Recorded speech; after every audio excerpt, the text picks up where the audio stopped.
สบายดีวันนี้เราจะมาสืบต่อสอนการสุ่มคัดเลือกรายชื่อตัวเลขตอน EP 1ที่เราสอนไปเนาะแบบการใช้สูตรธรรมดาเนาะ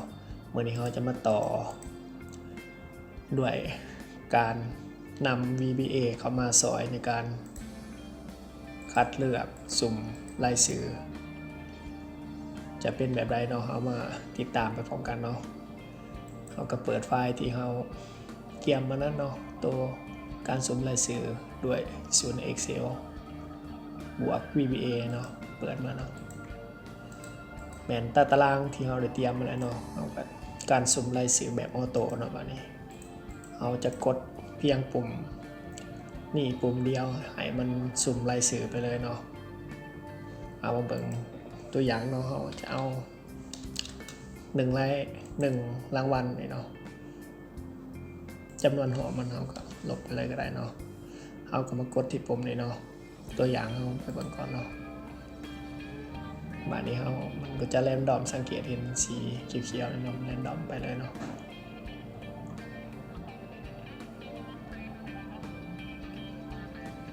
มันก็จะสำเร็จเนาะอะไรสิ่งหนึ่งเนาะเขาจะมาเบิ่งวิธีการและขั้นตอนการเหตุแบบนี้ไปพร้อมกันเลยเนาะก็คือรายชื่อที่เขาบาทนี้เขาจะมาใส่เป็น3แถวเลยเนาะรายชื่อเนาะเขาจะให้มันสุ่ม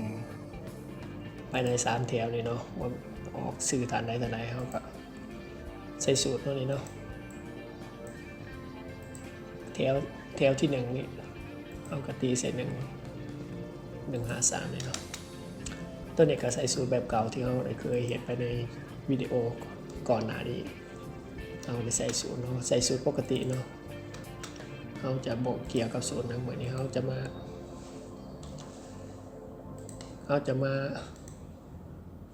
ลบออกเนาะทุกสิ่งที่เราจะมาเพิ่มในเหมือนนี้เนาะเราต้องสั่งเงื่อนไขในตัวเก่าเนาะเราจะสั่งเงื่อนไขตัวใหม่เนาะตัวที่มาเพิ่มนี่เงื่อนไขการหับรางวัลเลยเนาะเราสามารถเปลี่ยนได้เราอยากให้มันหับสมมติมี10,000 คนเนาะเขาจะคัดเลือกเพียงแต่10รางวัลเท่ากันคลิก10ใช่เนาะแล้วเขาก็กดปุ่มนี้มันก็จะคัดเลือกมาให้เขาแบบออโต้เนาะภายใน10รายชื่อนี่แล้วมันก็จะบอกหอบที่เอาเห็ดนะเนาะเอาไปเบิ่งวิธีการเนาะสูตรนี้เขาใส่สูตรตัวเก่าเลยเนาะเอาเหมือนเอาสูตรกดนี้เนาะเขากับก๊อปโค้ดที่เขาเขียนมาเมื่อก่อนนั้นก๊อปปี้เลยเนาะมาเข้าที่หนักพัฒนานี่ตาเป็นเมนูภาษาอังกฤษมันก็จะเป็น developer เนาะ developer เอาตาว่าโปรแกรม Excel ของไฟล์ยังบ่ทันมีแถบนี้เขาก็จะเข้ามาเปิดที่แท็บไฟล์เนาะเลือกเข้าไปที่ Offset นี้ก็มาเลือกที่แท็บกำหนดRibbon นี่แล้วมันจะขึ้นมีตัวนี้เนาะเอาติ๊กไปแล้วเนาะปกติมันจะยังบ่ทันได้ติ๊กเนาะถ้าใครที่ยังเคยได้เปิดแท็บนี้เอาก็จะมาติดแท็บนี้แล้วก็จะกดตกลงเปิดการใช้งานแบบนักพัฒนาเนี่ยเนาะกดขึ้นมามันก็จะปรากฏมีอยู่แท็บนี้ถ้าใครที่ยังบ่ทันเปิดมันก็จะบ่มีเนาะก็กดเข้าไปที่แท็บนี้1 บาทเนาะก็เข้ามาที่ตัวนี้เนาะVisual Basic นี่เนาะกดเข้าไปเนาะเอาจะพิมพ์ซับมันก่อนเนาะเทสเนาะทดสอบเนาะหลังจากนั้นเราก็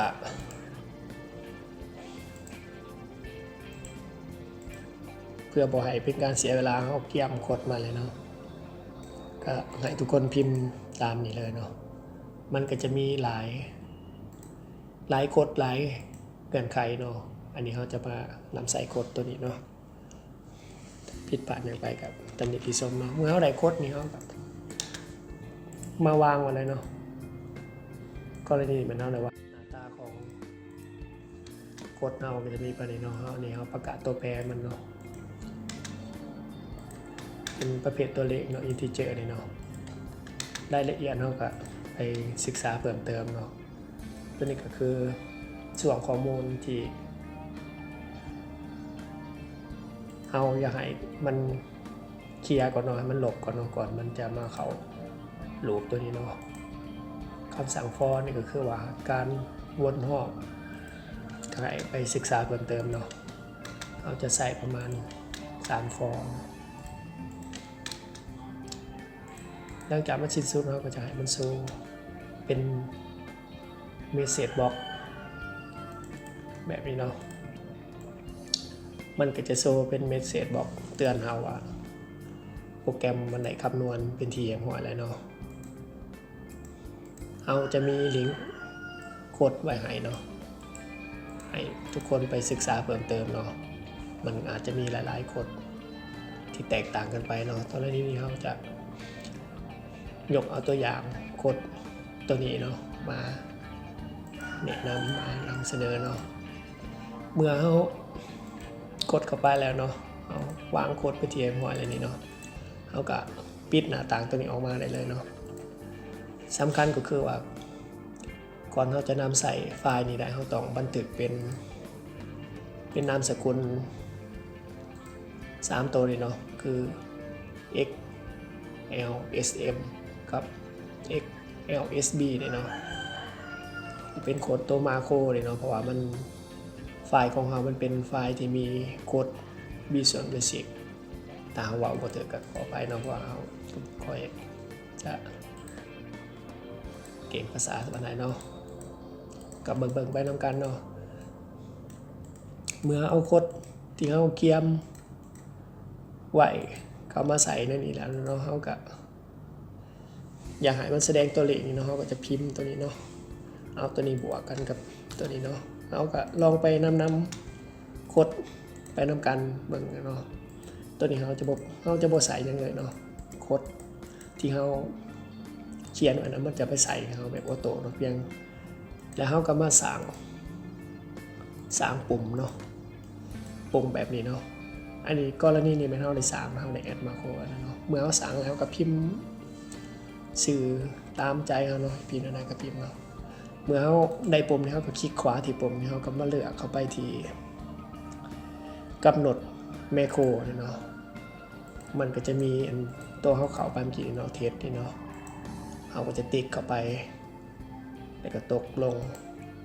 เพียงเท่านี้มันก็ได้เลยเนาะมันก็เมื่อเรากดนี่มันก็เราจะลองกดทดสอบเนาะมันจะแรนดอมไปใน3แถวนี่เนาะโดยการสูตรนี่มันก็เป็นแถวที่3มันก็จะมา3เป็นแถวที่2มา2เอามาประกอบกันเนาะกรณีเราจะ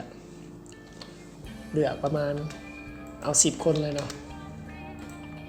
สังเกตว่าเราจะกดบัตรหนึ่งเนาะกดเลยเนาะ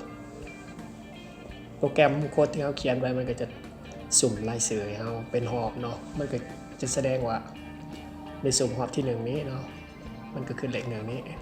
แต่สุ่มหอบที่1แล้วมันจะขึ้นเลข2มันจะขึ้นจนหอด10หอบ10จำนวนรางวัลที่เราตีใส่ตัวสีแดงนี่เนาะถ้าเราตีใส่100รางวัลมันก็จะขึ้นมาหอด100เลยเนาะเพราะเราได้ตั้งโค้ดไว้แล้วเนาะก็ลองศึกษาเพิ่มเติมกันเนาะมันจะอาจจะใช้เวลาดนเนาะเพราะว่าเรากำหนดให้มันแรนดอมหน่วงเวลาสาเนี่ยเนาะถ้าเรากำหนดเวลามันแรนดอมไว้มันก็จะไวเนาะจะบ่ดน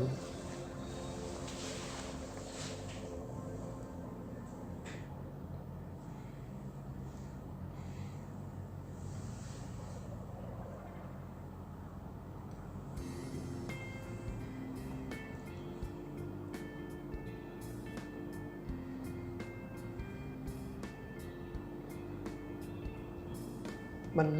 หอบที่7เลยเนาะแต่หอบที่10มันก็จะหยุดแบบออโต้เนาะเราจะบ่ได้จำเป็นต้องไปคลิกอย่างเพิ่มเนาะ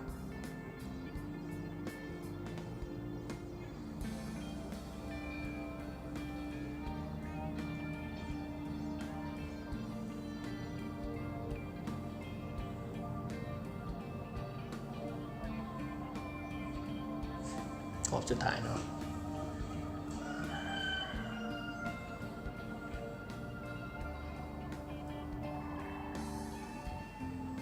เมื่อมันแรนดอมฮอดจำนวน10หอบที่เฮากำหนดแล้วมันจะขึ้นเมสเสจบอกขึ้นมาเตือนว่าฐานได้ซุ่มรางวัลไปที่หัวแล้วขอขอบใจขอให้ฐานโชคดีแต่นาเนาะเฮาก็แปลว่าโปรแกรมของเฮามันคำนวณแรนดอมครบตามเงื่อนไขที่เฮากำหนดแล้วเนาะก็กดโอเคแล้วเนาะเพียงเท่านี้เฮาก็ได้โปรแกรมสุ่มไล่สื่อแบบออโต้เนาะเฮาก็ลองไปประยุกต์กันมาเนาะก็ลองไปศึกษาเพิ่มเติมกันเนาะถ้าผิดพลาดประการใดก็เป็นนิติทรงกันได้เนาะก็มาเลยเปลี่ยนบทเรียนเล็กๆน้อยๆเนาะเสริมต่อจากตัวก่อนเนาะ